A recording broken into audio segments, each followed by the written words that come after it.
Pemirsa, sebanyak 350 personil Polres Badung dilibatkan untuk menjaga situasi Kamtibmas Badung tetap kondusif dalam operasi Mantap Brata Agung 2023-2024 yang digelar hingga pasca penghitungan suara pemilu serentak tahun 2024. Wilayah hukum Badung dinyatakan masih kondusif selama tahapan pemilu, termasuk menjelang pendaftaran Capres dan Cawapres pemilu 2024.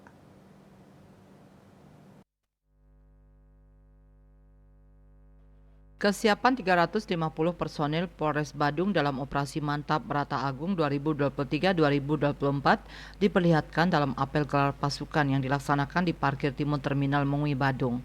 Operasi Mantap Brata Agung tahap pertama ini akan mengamankan proses tahapan pendaftaran Capres dan Cawapres dalam Pilpres 2024.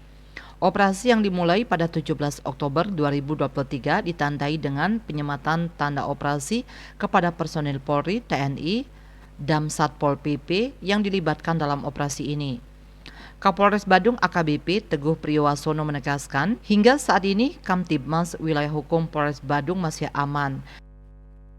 Sampai saat ini kami dari Polres Badung beserta stakeholder terkait, Bawaslu, dan kita juga melakukan koordinasi dan pemetaan kerawanan.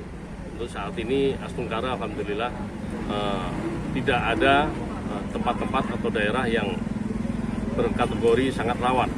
Ya, ini tentunya berkat upaya-upaya kita selama ini cooling system dan tentunya juga berkat kesadaran dari masyarakat bahwa pesta demokrasi ini adalah dalam rangka memilih pemimpin Indonesia ke depannya agar lebih maju lagi. Selain itu, Polres Badung juga memastikan kesiapan sarana dan prasarana.